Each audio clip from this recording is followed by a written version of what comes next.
آیت العلیدہ آپ کی خدمت عالیہ میں تلاوت کرنے کا شرف حاصل کیا اور اس کو سرنامہ گفتگو قرار دیا۔ صاحبان ایمان سے اللہ نے خطاب کیا ہے، یا ایھا الذین آمنوا، اے صاحبان ایمان، اے وہ لوگوں جو دولت ایمان سے مالا مال ہو، اتقوا اللہ، تقوی الہی اختیار کرو، وکونوا مع الصادقین، اور سچوں کے ساتھ ہو جاؤ۔ توجہ ہے نا دوستو، کہ صاحبان ایمان سے اللہ خطاب فرما رہے ہیں، اے صاحبان ایمان تقوی الہی اختیار کرو اور سچوں کے ساتھ ہو جاؤ۔ قرآن مجید کی اکثر و بیشتر آیات مجیدہ آپ تلاوت فرمائیں تو آپ کو ملے گا کہ خالق اکبر نے اکثر مقامات پر تقوی کا حکم دیا ہے، تقوی الہی اختیار کرو، متقی بن جاؤ۔ تو تقوی پہ اتنا زور کیوں دیا جاتا ہے؟ آخر اس کی وجہ کیا ہے، علت کیا ہے؟ اور آپ سورۃ بقرہ کی ابتدا میں پڑھتے ہیں، الف لام میم ذالک الکتاب لا ریب فیہ ھدی للمتقین، کہ یہ کتاب جو ہے یہ ہدایت ہے صاحبان تقوی کے لیے۔ حالانکہ اللہ نے قرآن مجید میں دوسرے مقام پہ فرمایا کہ یہ قرآن مجید میں نے تمام لوگوں کے لیے اتارا ہے، تمام لوگوں کے لیے اس قرآن مجید کو نازل کیا ہے، لیکن یہاں اللہ فرماتا ہے کہ ھدی للمتقین، یہ کتاب جو ہے یہ ہدایت ہے صاحبان تقوی کے لیے۔ اس کا مطلب یہ ہے کہ یہ قرآن مجید اتارا تو سب کے لیے گیا ہے، لیکن اس سے ہدایت صاحبان تقوی حاصل کرتے ہیں، اس سے ہدایت صاحبان تقوی حاصل کرتے ہیں، جو متقی ہیں وہ ہدایت حاصل کرتے ہیں، ورنہ قرآن مجید ہر ایک کے لیے اتارا گیا ہے، لیکن اس سے ہدایت ہمیشہ صاحبان تقوی جو ہے حاصل کرتے ہیں، متقی اس سے ہدایت یافتہ ہوتے ہیں۔ تو اتنا تقوی پہ کیوں زور دیا جاتا ہے؟ حضرت امیر المومنین علی بن ابی طالب علیہ السلام نہج البلاغہ جو امیر کائنات کے فرمودات کا مجموعہ ہے، آپ کی ارشادات کا مجموعہ ہے، اور یہ نہج البلاغہ 3 حصوں پر مشتمل ہے۔ تھوڑا توجہ فرمائیں، نہج البلاغہ کے 3 حصے ہیں۔ پہلا حصہ خطبات علی، دوسرا حصہ مکتوبات علی، اور تیسرا حصہ کلمات علی۔ یعنی پہلا حصہ جس میں علی بن ابی طالب نے جو خطبے ارشاد فرمائے، اور دوسرا حصہ جو مولا کائنات علی بن ابی طالب نے اپنی زندگی میں مکتوب لکھے، خطوط لکھے، وہ حصہ ہے، اور تیسرا حصہ جو امیر کائنات کے کلمات پر مشتمل ہے۔ اور اس کتاب کو جمع کیا علامہ سید الرضی نے، علامہ سید الرضی نے اس کو جمع کیا ہے۔ تو لہذا میں کہنا یہ چاہتا ہوں کہ آپ مولا کائنات کا علی کا کوئی خطبہ پڑھے، کوئی مکتوب پڑھے، کوئی آپ کے کلمات میں سے کوئی فرمان پڑھے، شاید کوئی ایسا خطبہ ہوگا، شاید کوئی ایسا جو ہے مکتوب ہوگا جس میں علی نے تقوی کی بات رکھی ہو۔ سبحان اللہ، سبحان اللہ، جس میں علی بن ابی طالب نے تقوی کی وصیت رکھی ہو، تقوی کے بارے میں حکم نہ دیا ہو، تقوی کے بارے میں ارشاد نہ فرمایا ہو۔ ادھر قرآن بھی جو ہے اکثر و بیشتر مقامات پر تقوی کی وصیت کرتا ہے، تقوی کو حکم دیتا ہے، اور علی بن ابی طالب بھی نہج البلاغہ میں اکثر مقامات پر تقوی کی ہدایت کرتے ہیں، تقوی کے بارے میں ارشاد فرماتے ہیں، تقوی کی وصیت کرتے ہیں۔ آخر تقوی پہ اتنا زور کیوں دیا جاتا ہے؟ اب اس کی علت سنیے۔ مولا کائنات آخری کلماتوں کے ساتھ میں نہج البلاغہ کے آخری حصے میں فرماتے لا یقل عمل مع التقوی، جو عمل تقوی کے ساتھ بجا لایا جائے وہ کبھی تھوڑا نہیں ہوتا ہے۔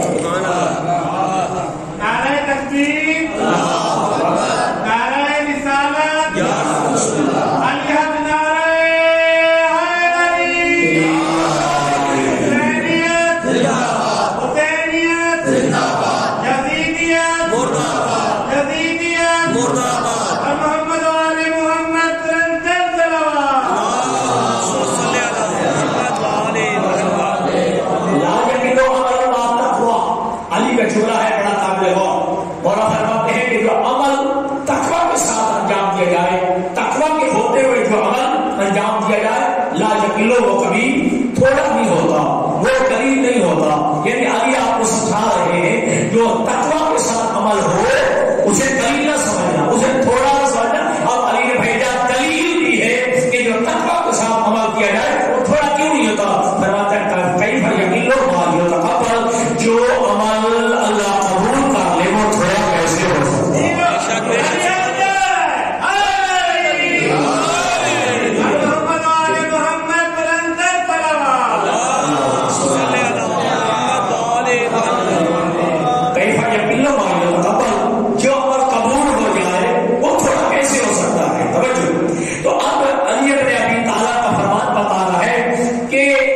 اعمال کا انبار ہو حج رمضان صاحب، عمل کا ڈھیر لگا ہوا ہو، ساتھ تقویٰ نہ ہو تو وہ قبول نہیں ہے، لیکن وہ عمل جو تھوڑا ہو تقویٰ کے ساتھ ہو اللہ اسے قبول کر لیتا ہے۔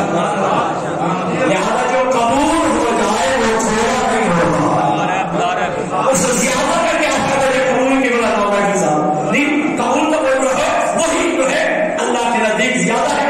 اور یہ دعائیں سحر یہ توفت الرحمٰن میں لکھی ہوئی ہے، قبلہ صاحب ہے آپ پڑھتے ہوں گے سحری کے بعد، تو اس دعائیں سحر میں یہ جملہ موجود ہے، امام سجاد کا جملہ، یا من یقبل الیسیر ویعفو عن الکثیر، اے وہ اللہ جو تھوڑے سے عمل کو قبول کر دیتا ہے اور نتیجے میں اللہ بہت سارے گناہوں کو معاف کر دیتا ہے۔ سبحان اللہ سبحان اللہ، اللہ آپ کو جزائے ہے۔ کیا بات، یا من یقبل الیسیر، اے وہ اللہ جو تھوڑے سے عمل کو بھی قبول کر لیتا ہے اور نتیجے میں اللہ کیا کر رہے ہیں، یعفو عن الکثیر، اللہ بہت سارے گناہوں کو معاف فرما دیتا ہے۔ اس لیے آگے جملے میں کہتے ہیں اقبل من الیسیر واعف عن الکثیر، اے میرے کریم اللہ میری تھوڑی سی نیکیوں کو قبول فرما اور نتیجے میں بہت سارے گناہ معاف فرما۔ سبحان اللہ، اور اللہ کا کریم ہے، تیری تھوڑی سی نیکی کو قبول کرتا ہے اور بہت سارے گناہوں کو معاف فرما دیتا ہے۔ اور دعائے قبیل آپ پڑھتے رہتے ہیں، اللہ آپ کو جزائے خیر دے۔ دعائے قبیل میں علی بن ابی طالب جو آخری جملات ہیں اس میں مولا کہتے ہیں یا سریع الرضا، اے پروردگار جو جلد راضی ہونے والا اللہ ہے۔ آج ہمارے والدین ناراض ہو جائے نا تو ہر صاحب ہم کتنی منتیں کرتے ہیں والدین کو منانے کے لیے، سگے والدین ہوتے ہیں، ٹھیک ہے جی، اپنا خون ہوتا ہے، ٹھیک ہے، اپنی اولاد کو جو ہے وہ تیار نہیں ہوتے کہتے ہیں اولاد کو معاف کر دے، بیٹا جو ہے منتیں کرتا ہے، دعوے کرتا ہے، کبھی ماں کے پاؤں پڑتا ہے، کبھی باپ کے پاؤں پڑتا ہے تاکہ میرا باپ راضی ہو جائے، میری ماں راضی ہو جائے، لیکن منتوں کے باپ راضی ہو جائے، لیکن اللہ کے نبی فرماتے ہیں یا سریع الرضا والله جميل راضی ہو جاتا۔ واہ واہ، سبحان اللہ، سبحان اللہ وہ ہے جلدی راضی ہو جاتا ہے جی، یا سریع الرضا، اے جلدی راضی ہونے والے اللہ۔ اب جملہ سمجھنا اللہ مبارک ہے، آپ عبادات انجام دے رہے ہیں، اللہ کے برکت ہے اس میں۔ دعائے میں مولا کے نام فرماتے ہیں یا سریع الرضا، اے جلد راضی ہونے والے اللہ، اے پھر لمن لا یملک الا دعا، اے میرے رب اس بندے کو معاف فرما دے جس بندے کے پاس سوائے دعا کے کچھ نہیں ہے۔ ارے تکبیر، اللہ اکبر، ارے رسالت، یا رسول اللہ، حیدری، یا ارے غازی ظہور امام زمانہ بلند کر صلوات۔ تو جو اللہ تقویٰ کے ساتھ ایسا بجا رہا ہے وہ تھوڑا نہیں ہوتا ہے، وہ تھوڑا ہو کے صورت میں جو قبول ہو گیا ہے۔ انما یتقبل اللہ من المتقین، اللہ اعمال بھی قبول کرتا ہے تو متقیوں کے قبول کرتا ہے۔ یہ قرآن کی آیت ہے، تو سوال نہیں پڑا، ٹھیک ہے، انما یتقبل اللہ من المتقین، اللہ اعمال بھی قبول کرتا ہے تو صاحبان تقویٰ بھی قبول کرتا ہے۔ میں ابھی بتاؤں گا کہ تقویٰ کی کیا تعریف ہے، پہلے جلدی جلدی سمجھ لیں۔ بندہ نماز بھی پڑھ رہا ہو، جھوٹ بھی بولے جا رہا ہو، اور روزے بھی رکھ رہا ہو، غیبت بھی کر رہا ہو، حج بھی کیے جا رہا ہو، شراب بھی پیے جا رہا ہو، عمرہ بھی کیے جا رہا ہو، زیارت پہ بھی جا رہا ہو، سودا بھی لگایا جا رہا ہو، عمل ہے ساتھ تقویٰ نہیں ہے۔ اللہ آپ کو جزائے خیر۔ کیا بات، کیا بات، میں بڑا شکر گزار ہوں ان باتوں پہ آپ بول رہے ہیں، ورنہ ان باتوں پہ کوئی نہیں بول رہا ہے۔ یہ اللہ کو جزائے خیر دے، ٹھیک ہے، اللہ اعمال قبول کرتا ہے، متقیوں کے قبول کرتا ہے، ٹھیک ہے۔ اور تقویٰ کی اتباع کیا ہے؟ تقویٰ کا معنی ہے معصیت خدا سے دور رہنا، اللہ کی نافرمانی سے دور رہنا، گناہ سے دور رہنا، اسے کہتے ہیں تقویٰ۔ توجہ، تو معصوم فرماتے ہیں کہ جو عمل تقویٰ کے ساتھ ہے تھوڑا بھی نہیں قبول کر دیتا۔ کیا بات، کیا بات، سبحان اللہ۔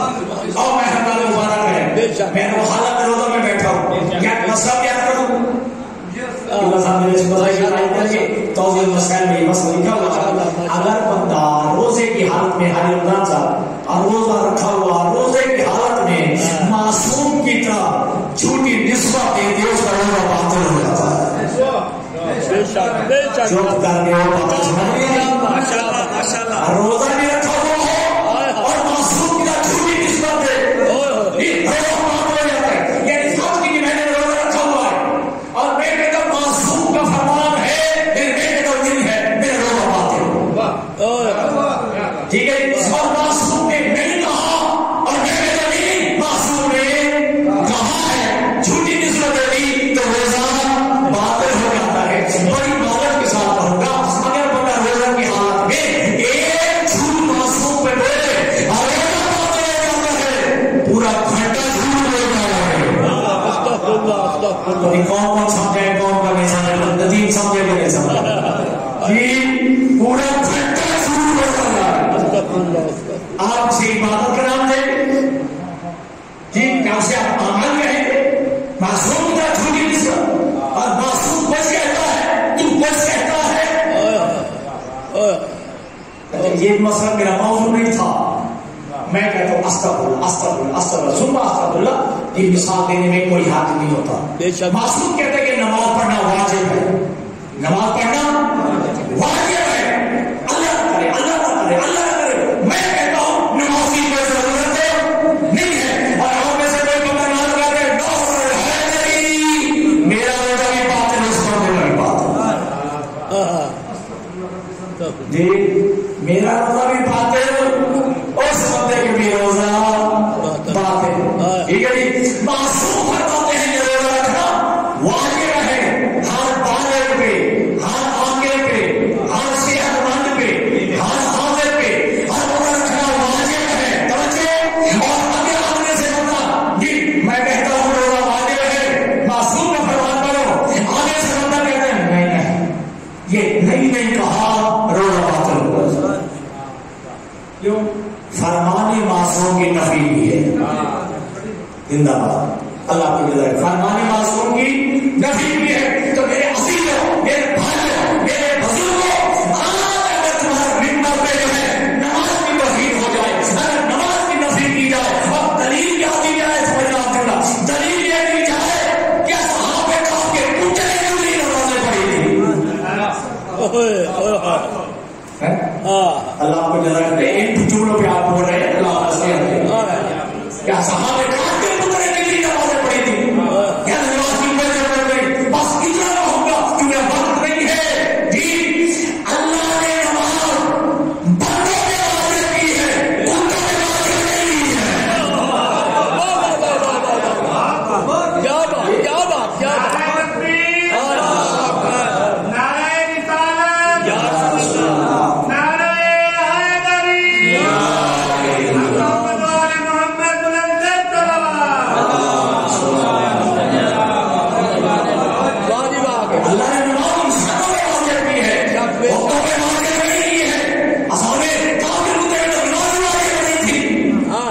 ٹھیک ہے. پھر ہاتھ باندھ کے دو ناراض نہیں ہونا. سامنے شیشہ لگا لینا شیشے کے سامنے کھڑا ہو جائے. اگر تمہیں انسان لگا ہے تو سمجھ نماز جی ہاں انسان پہ نماز واجب ہے. جیسے حسین نے قربانی دی جیسے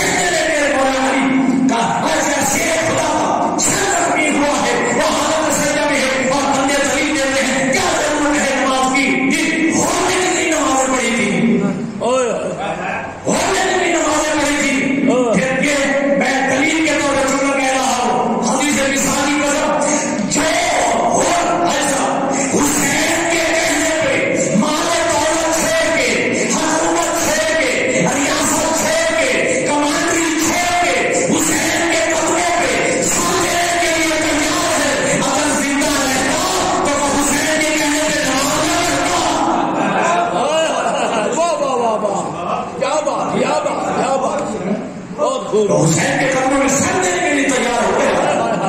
اگر باپ مجھے زندہ رہتا کیا حسین کے کہنے میں نماز پڑھتا ایک نماز يتقبل الله من المتقين. اللہ اعمال کرتا قبول کرتا ہے صاحبان تقوی کے. اور میرا جملہ سنیے بھائی جا سنا. معصوم فرماتے اجتناب السیئات اولا من اکتساب الحسنات. مولا کائنات علی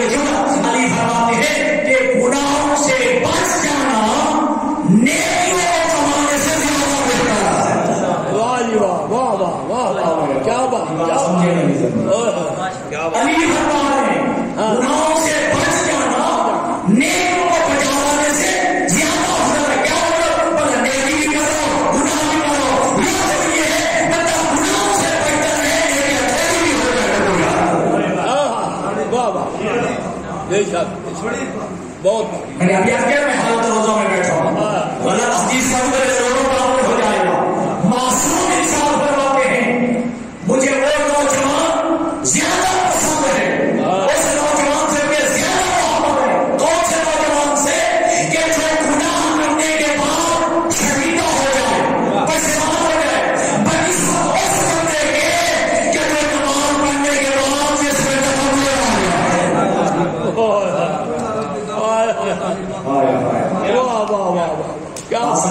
کیا بات ہے. مجھے وہ گناہ گار زیادہ پسند ہے جو گناہ کرنے کے بعد شرمندہ ہو جائے پشیمان ہو جائے نادر ہو جائے. بنسبت اس بندے کے کہ جو نماز پڑھنے کے بعد دل میں تکبر ہو جائے اور میرے جیسا نمازی پڑھے میرے جیسا روزدار پڑھے میرے جیسا رمضان پڑھے.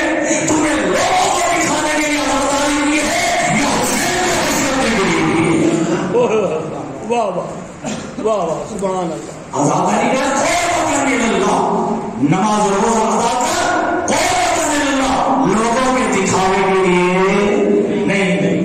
تو لہٰذا وہ نماز وہ روزہ وہ عمل جو انسان نے اور جو خود پسندی پیدا کرتے معصوم ہے اس سے بہتر تو وہ نوجوان نے پسند ہے جو گناہ کرنے کے بعد زیادہ شرمندہ ہو جاتا ہے نادر ہو جاتا ہے. بس میرے عزیزوں اللہ متقیوں کے عمل قبول کرتا ہے. تقویٰ ابھی تقویٰ میں بتائیے تعریف. تقویٰ کا معنی کیا ہے؟ اچھا گناہوں سے بچنا معصیت خدا سے بچنا نافرمانی خدا سے بچنا یہ کہلاتا ہے تقویٰ. بے شک حضرت امام جعفر صادق علیہ السلام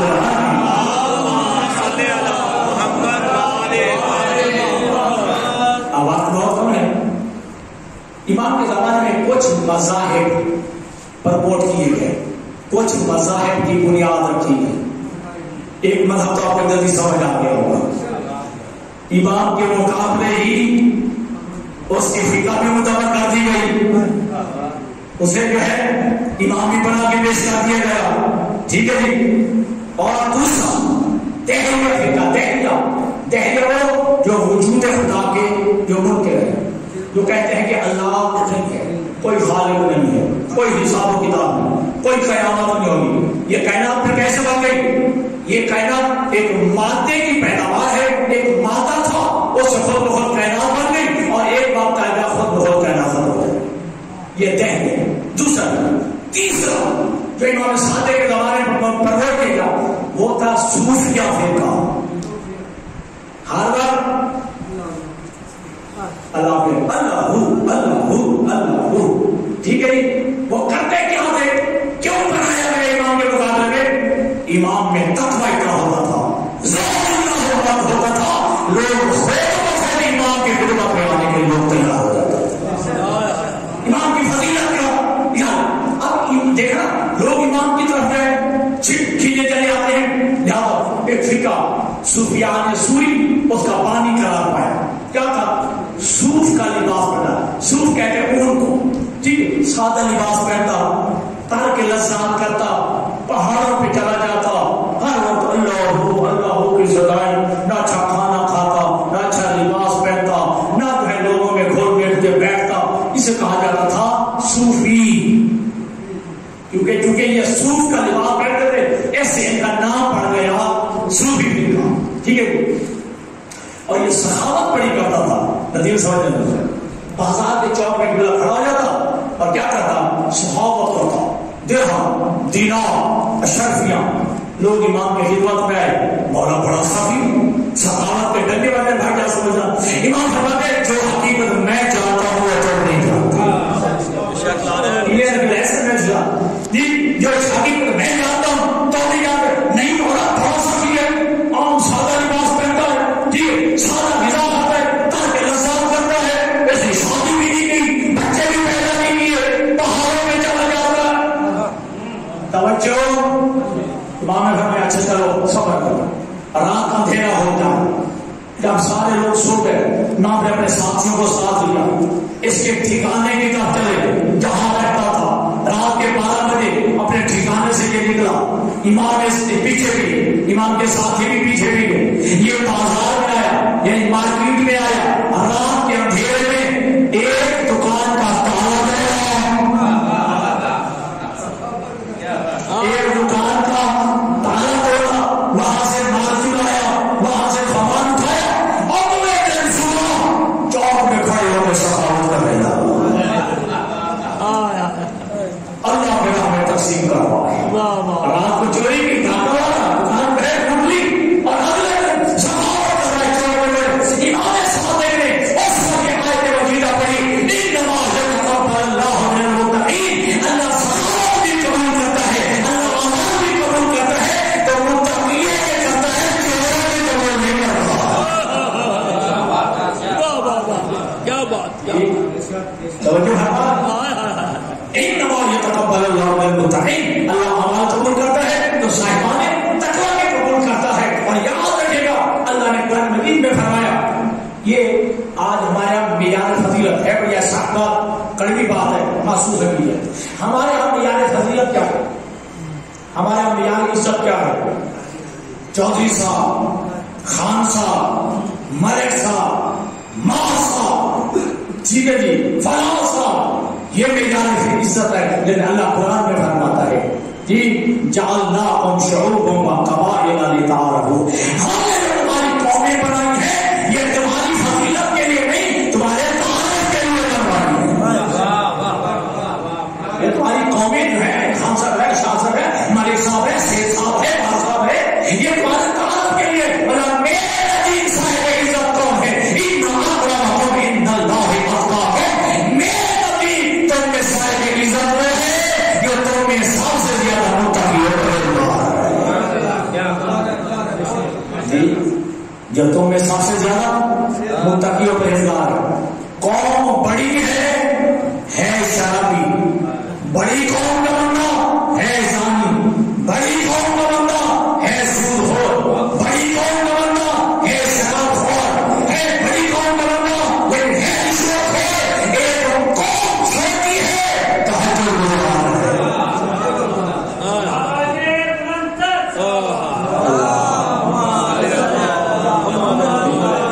اللہ کے نزدیک صاحب عزت یہ ہے، قوم کو نہیں دیکھنا یہ گھٹیا قوم کا ہے، ہیچ قوم کا ہے، اللہ کے نزدیک اس کا عمل کتنا عظیم ہے، واہ جی واہ، واہ جی واہ، متقی زیادہ ہے اتنا اللہ کے نزدیک صاحب عزت ہے۔ بات میں ختم کر قرآن مجید میں اسی تقویٰ کے متعلق فرمایا وَمَن يَتَّقِ اللَّهَ يَجْعَل لَّهُ مَخْرَجًا۔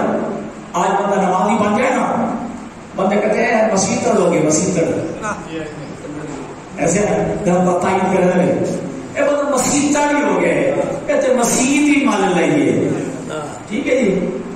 اللہ فرماتا ہے کہ اس کو تو روزی کی فکر نہیں ہے، کاروبار نہیں ہے، یہ نہیں، مسیح بن گیا، ہر وقت مسجد، ہر وقت مسجد، ہر وقت نماز کی بات ہے، ہر وقت اللہ کی بات ہے۔ اللہ فرماتا ہے وَمَن يَتَّقِ اللَّهَ يَجْعَل لَّهُ مَخْرَجًا، جو اللہ کا تقوی اختیار کرتا ہے اللہ اس بندے کے لیے اور رزق کے اسباب فراہم فرما دیتا ہے۔ سبحان اللہ، اللہ، نعرہ تکبیر، نعرہ رسالت، یا رسول اللہ، نعرہ رسالت، یا رسول اللہ، نعرہ حیدری، یا نعرہ حیدری، یا یہ معصومین علیہ السلام بلندتر سلام۔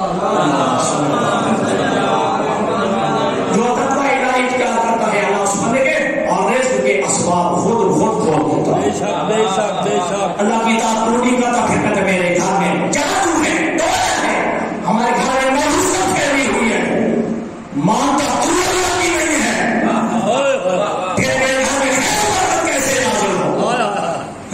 تیرے گھر میں جو ہے یہ چہل پہل کیسے ہو جب تیرے گھر میں نہ تلاوت قرآن ہے، نہ نماز ہے، نہ روزہ ہے، نہ عبادت ہوا ہے۔ اللہ میرا رزق اللہ، میرے دشمنوں نے وار کر کے میرا رزق بند کر دیا ہے، ہاں میرے شریکوں نے میرا رزق بند کر دیا، میرے شریکوں نے جو ہے میرا رزق جو ہے کاروبار بند کر دیا، اس کی مانتا جا رزق کھول کر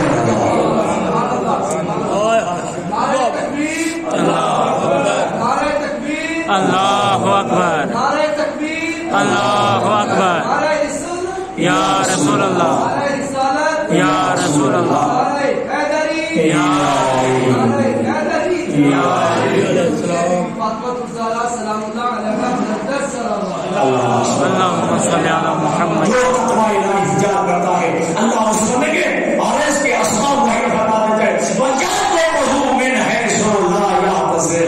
قرآن کی آیت ہے، توجہ قرآن کی آیت ہے، دو علماء کرام تشریف فرما رہے ہیں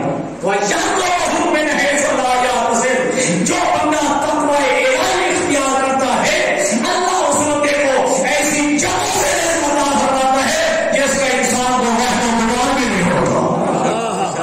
واہ واہ واہ سبحان میرا رزق یہاں سے بھی آ سکتا ہے، بے شک اللہ کا اطاعت گزار تمہیں جو جہاں اس کی ذمہ داری اس نے لی ہوئی ہے، بے شک بے شک اس کی ذمہ داری اس کی ہے۔ اب میں کیا کروں، وقت بہت تھوڑا ہے، آج میں علی کا تقویٰ بیان کرنا چاہتا تھا، چھوڑ رہا ہوں۔ ایک جملہ سنیے، راوی کہتا ہے میں رات کے اندھیرے میں، یہ اب آدھی رات کو اندھیرا چھا گیا، گھر دو اندھیرا، میں بیت اللہ کے قریب سے گزر رہا تھا، میں نے دیکھا بیت اللہ میں کوئی کہنے والا یہ کہہ رہا تھا، کیا کہہ رہا تھا؟ الہی مارت النجوم، پروردگار ستارے ڈوب گئے، وَأَغْلَقَتِ الْمُلُوكُ أَبْوَابَهَا، اے میرے اللہ بادشاہوں نے اپنے دروازے بند کر لیے، بادشاہوں نے اپنے دروازے بند کر دیے، وَقَامَتْ عَلَيْهَا حُرَّاسُهَا، اور بادشاہوں نے اپنے دروازوں پر چوکیدار بٹھا دیے۔ لیکن میرے اللہ، اس کا مطلب ہے آپ بادشاہوں کے دروازوں پہ مجبور، بے کس، مسکین، فقیر کی رسائی ہوں گے نہیں، لیکن میرے اللہ وَبَابُ کا مفتوح للسائلین، لیکن مانگنے والوں کے لیے تیرا دروازہ کھلا ہے، لیکن مانگنے والوں کے لیے تیرا دروازہ تو کھلا ہے، وَبَابُ کا مفتوح للراغبین، اور رغبت کرنے والوں کے لیے تیرا دروازہ کھلا ہے۔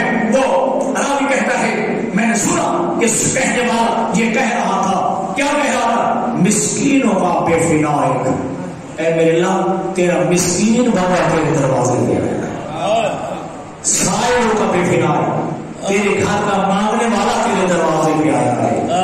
اگلا جملہ سنیے گا، عجیب جملہ، عبید کا بے فنائک، تیرا کمزور بندہ تیرے دروازے پہ آیا ہے۔ وہ راوی کہتے ہیں میرے دل میں تڑپ پیدا ہوئی، اضطراب پیدا ہوا، دل میں تشویش پیدا ہوئی، یار اتنے قلب کے ساتھ، اتنی جو ہے اضطراب کے ساتھ، اتنے درد مندانہ لہجے یہ دعا کون مانگ رہا ہے، مناجات کون کہہ رہا ہے؟ جیسے ہی میں آگے بڑھا، میں نے جب غور سے دیکھا تو کون تھا؟ فَهُوَ عَلِيٌّ بْنُ الْحُسَيْنِ، وہ حسین کا بیٹا زین العابدین۔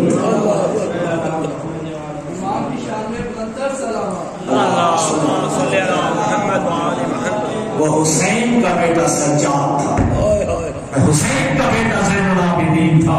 بس میرے عزیزو، یہ محبوب تمہیں متحد بنانے کے لیے آیا ہے، تمہیں تقویٰ کی صفات کے ساتھ آراستہ کرنے کے لیے آیا ہے۔ اور یہ خطبہ شعبانیہ ہے، یہ شعبانیہ خطبہ شیخ اللہ صاحب نے بھی بیان کیا۔ یہ اللہ کے نبی نے ماہ رمضان سے پہلے شعبان کے آخری جمعہ کو ایک خطبہ ارشاد فرمایا، اس کو کہتے ہیں خطبہ شعبانیہ، اور اس کا نام یہ ہے مولا کائنات علی بن ابی طالب۔ بڑا تفصیلی خطبہ ہے، تقریباً 2 گھنٹے لگ جائیں بیان کروں تو۔ ایک جملہ سنیے یا 2 جملے، اللہ کے نبی اس خطبے میں فرماتے ہیں جو بندہ اس ماہ مبارک میں قرآن کی ایک آیت تلاوت کرے اسے باقی مہینوں میں ختمے قرآن جتنا ثواب ملے گا۔ جو ماہ مبارک میں ایک آیت کی تلاوت کرے باقی مہینوں میں ختمے قرآن جتنا ثواب ملے گا۔ توجہ فرما رہے ہیں، آگے جملہ سن لیجیے تاکہ نتیجہ ہو۔ یہ عظمت قرآن کی فضیلت قرآن ہے، ایک آیت پڑھے ختم قرآن کا ثواب ہے۔ اور ہمارے برادران اہل سنت، یہ اگر میرے سامنے تشریف فرمائے تو ان کے ہاں ایک روایت موجود ہے، جو بچہ حافظ قرآن بن جائے وہ 7 نسلوں کو بخشوا دیتا ہے۔ یہ ویسے نہیں ہے، آپ کے خطبے جمعے میں پڑھی جاتی ہے نا، برادران اہل سنت بھائی آپ کا سجاد کرتے ہیں، جو بچہ حافظ قرآن بن جائے وہ 7 نسلوں کو بخشوا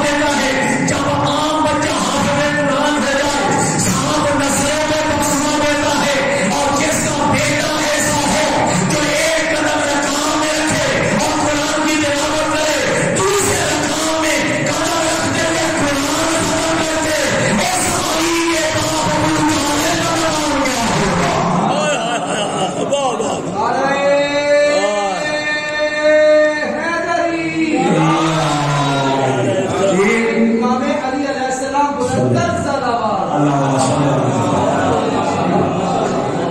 بچہ نشان نسلوں کو فیصلہ بڑھوا سکتا ہے اور علی جیسا اپنے باپ پر ہی بسوا سکتا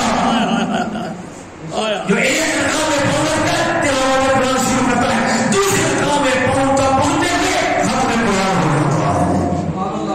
جب نہیں میں قرآن نہیں سمجھا سکتا دنیا حاصل قرآن ہے علی کا حاصل قرآن ہے. تھکے نہیں تھکے نہیں تھکے نہیں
کیا بات کیا بات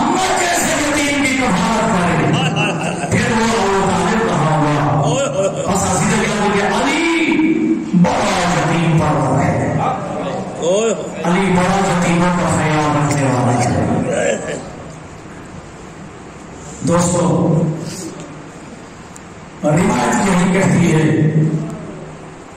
مانے کائنات علی مسجد کوفہ کے منبر پر تشریف فرما ہے. اچانک علی کہتے ہیں کہ بیٹا حسن بتاؤ اس مہینے کے کتنے دن گزر گئے؟ بابا 13 دن گزر گئے.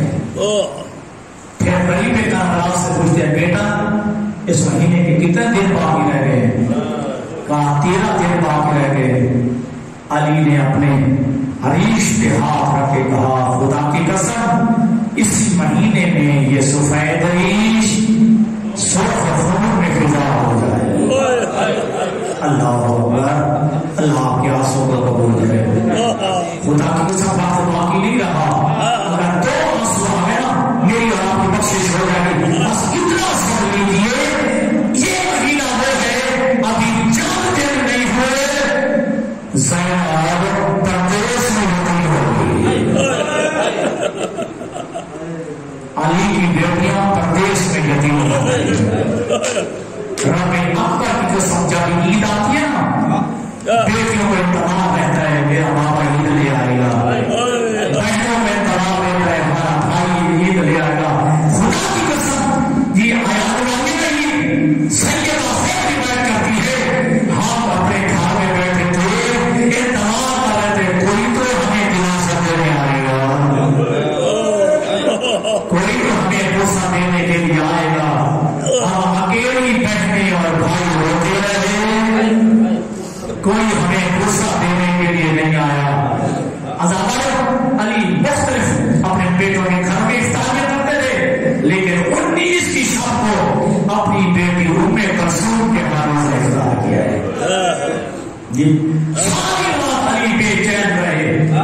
کلثوم کہتی ہیں کہ بابا خیریت ہے؟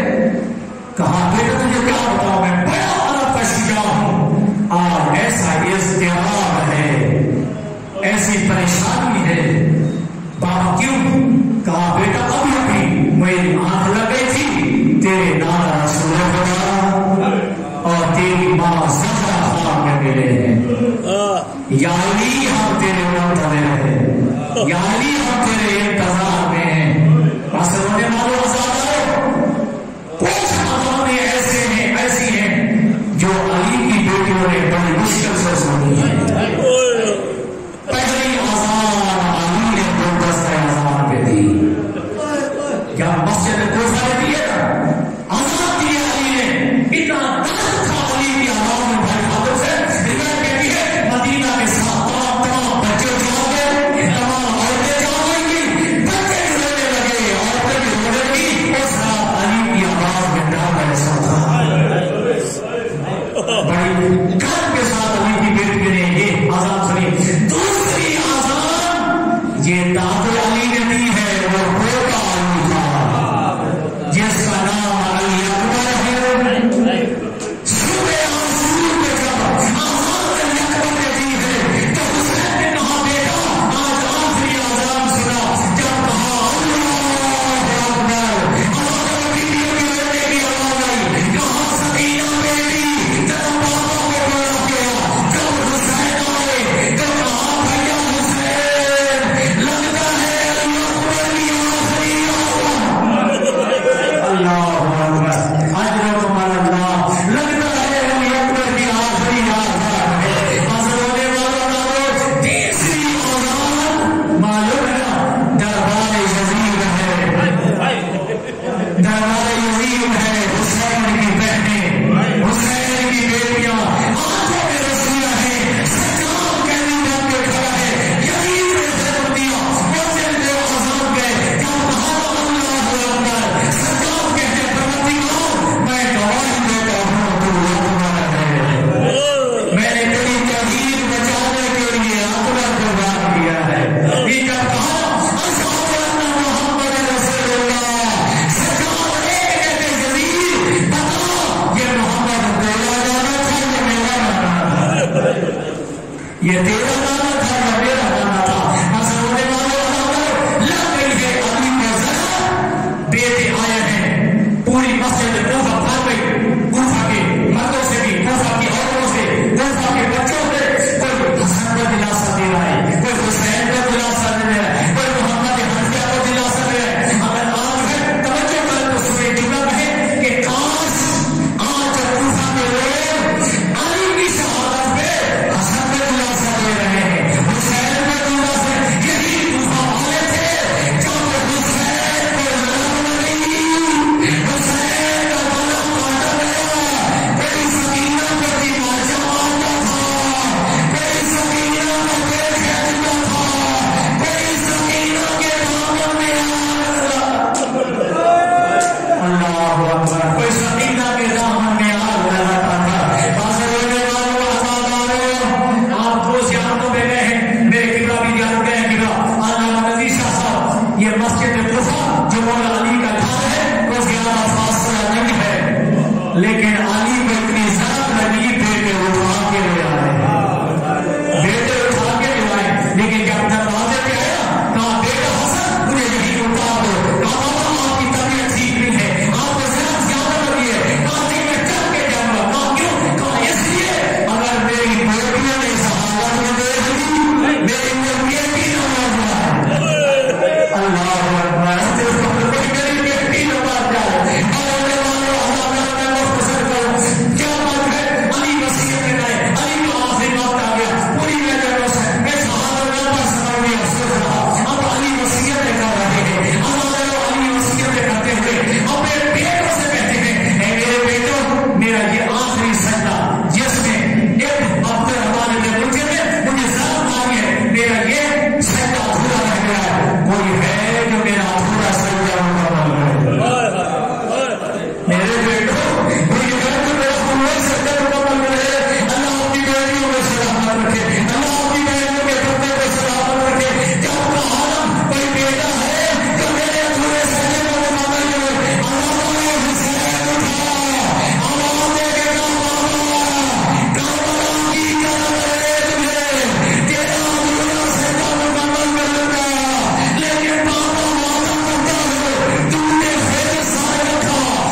برادر سب 40 ہجری میں علی شہید ہوئے، سن 61 ہجری میں حسین شہید ہوئے، باپائی کی شہادت کے بعد زینب غیدن ہو گئے۔ زینب ہاتھ میں رسی پہن کے آ گئی کوفہ کے بازار میں، علی کی بیٹی نے خطبہ دیا، ایک نابینا صحابی جو علی کا صحابی تھا وہ دوسرے بندے سے کہتے ہیں بتا یہ علی کا کون سا بیٹا بول رہا ہے، علی کا کون سا بیٹا بول رہا ہے، وہ کہتا ہے نہیں علی نہیں ہے، کہا میں جانتا ہوں وہ علی نہیں ہے، علی کا بیٹا تو ہے کہا علی کا بیٹا بھی نہیں، کہتا ہے نہیں میں نے علی کا لہجہ بھی سنا ہے، میں نے علی کے خطبے سنے ہوئے، روح بہت علی کا لہجہ ہے، علی کی آواز ہے، یقیناً کوئی علی کا بیٹا ہوگا، اور جس سے بات سنا ہے ابھی زینب سے خیال بنا کے لے ریاضت کے الفاظ یہ ہے کہ ابھی طالب نے جب خطبہ دیا تھا اب اسی لہجے میں علی کی بیٹی نے جب خطبہ دیا ہے، نابینا صحابی کہتے کون ہے، کہاں علی کا بھائی بیٹا نے، دوسرا بندہ کہتے یا تو خوش قسمت ہے تیری آنکھیں نہیں، علی کا بیٹا نہیں، علی کی بڑی بیٹی زینب ہے، سر پہ چادر نہیں ہے، ہاتھ میں رسیاں ہیں۔ اللہم اللہ علی القوم الظالمین وسیعلم